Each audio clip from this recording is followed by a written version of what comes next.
MA प्रथम semester प्रथम paper छायावादी काव्य की इकाई दूसरी निराला राम की शक्ति पूजा का तीसरा छंद आज मैं आपको पढ़ाऊंगी।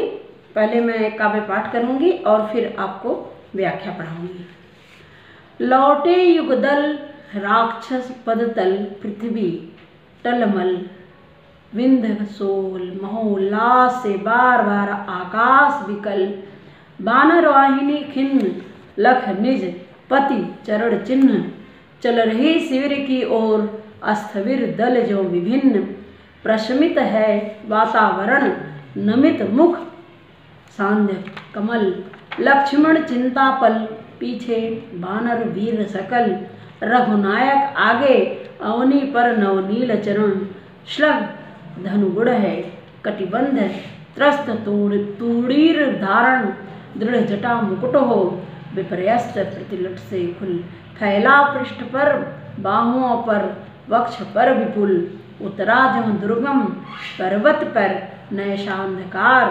चमकती दूर ताराएं जो हो कहीं पार।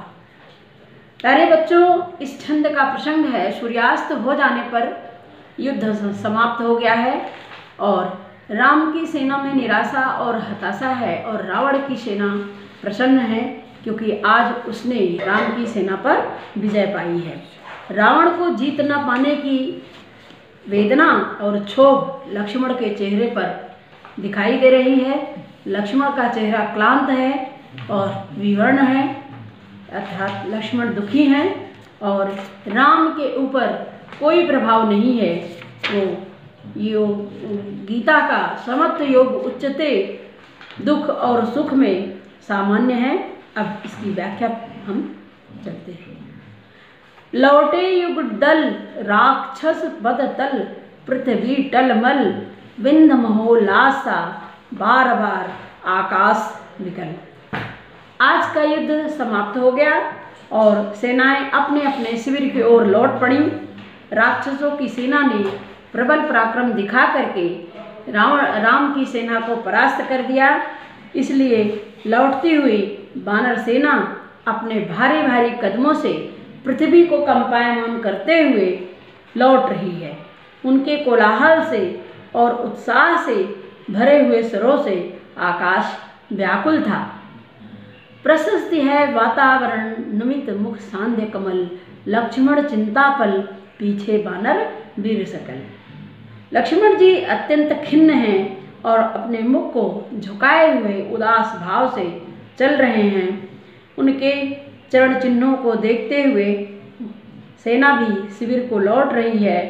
बानर सेना टुकड़ियों में बटी हुई है और दुखी और उदास लग रही है। उन्हें देखकर ऐसा लगता है कि मानो यह योद्धाओं का समूह न हो करके बौद्ध भिक्षुओं का समूह हो जो जीवन से उदास और दुखी हैं। वातावरण प्रशस्ति रघुनायक आगे अवनि पर नवनील चरण श्लभ धनु गण हैं कटिबंध त्रस्त तूरीण धरण दृढ़ जटा मुकुट हो विपर्यस्त प्रतिलट से खुल। वातावरण शांत है। लक्ष्मण का मुख शांतकालीन मुरझाए हुए कमल की तरह झुका हुआ है। वे चिंतित और उदास दिखाई दे रहे हैं क्योंकि रावण की सेना पर विजय न प्राप्त करने का जो क्षोभ है वह लक्ष्मण जी के मुखमंडल पर दिखाई दे रहा है और वे अपनी सेना के आगे आगे पृथ्वी पर अपने मक्खन जैसे कोमल चरण धीरे धीरे रखते हुए आगे बढ़ रहे हैं। युद्ध क्षेत्र से लौटते हुए उनके धनुष की डोरी शिथिल कर दी गई है। कमरबंद अपने स्थान से खिसका हुआ है जो तरकस को बांधे रहता था। दृढ़ जटा मुकुट हो विपर्यस्त प्रतिलट से खुल फैला पृष्ठ पर बाहुओं पर वक्ष पर विपुल उतरा जो दुर्गम पर्वत पर नैशांधकार चमकती दूर ताराएं जो हो कहीं पार। राम अपनी जटाओं को मुकुट की तरह सिर पर बांध लेते थे किंतु अब युद्ध से लौटते समय जटाओं का वह दृढ़ मुकुट खुल गया है। बालों की प्रत्येक लट खुल गई है और उनके वक्ष पर बाहुओं पर पीठ पर बिखर गई है। काले केसों से आवृत राम का वह शरीर ऐसा लग रहा था मानो दुर्गम पहाड़ पर रात्रि का अंधकार छाया हुआ हो, और वह अंधेरा राम के हृदय में भी छाया है, क्योंकि वह भी निराश हैं और रावण को वे इसलिए निराश हैं कि वे अभी तक रावण को परास्त नहीं कर पाए हैं, और उनके बाण भी रावण के अतुल पराक्रम पर कोई प्रभाव नहीं डाल रहा है। निराशा उतरा ज्यों दुर्गम पर्वत पर नैशांधकार, चमकती दूर ताराएं जो हों कहीं पार। निराशा के इस सघन अंधकार में आशा की एक किरण उसी तरह चमक रही है जैसे रात के अंधेरे में दूर दो तारे चमक रहे हों। ठीक इसी प्रकार बालों से घिरे राम के चेहरे पर दो चमकती हुई पुतलियां ऐसी दिखाई पड़ रही थी मानो आशा का संचार हो रहा है। बच्चों, व्याख्या में भाव विशेष पर हम चलते हैं। पहला, राम की निराशा का चित्रण इन पंक्तियों में कवि ने प्रतीकात्मक शैली में किया है। अंधकार निराशा का प्रतीक है और तारे आशा का प्रतीक हैं।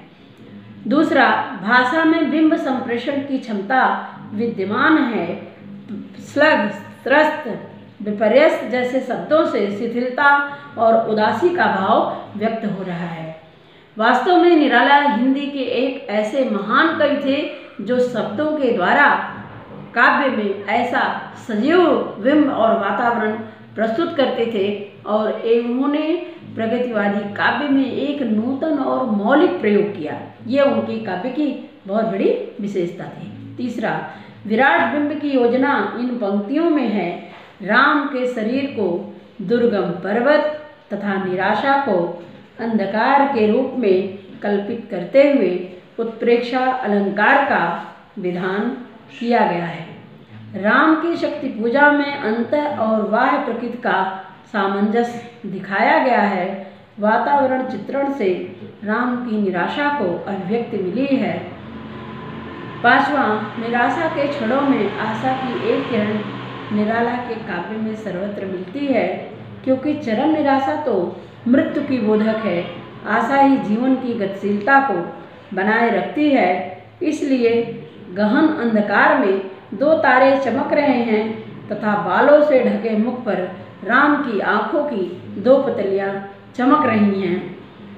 छठवां, ताराएं में श्लेष अलंकार, तारे पुतलियां दो अर्थ व्यक्त हो रहे हैं। सातवां, पृथ्वी और आकाश का मानवीकरण प्रारंभिक पंक्तियों में है, क्योंकि पृथ्वी को कांपते हुए तथा आकाश को व्याकुल दिखाया गया है।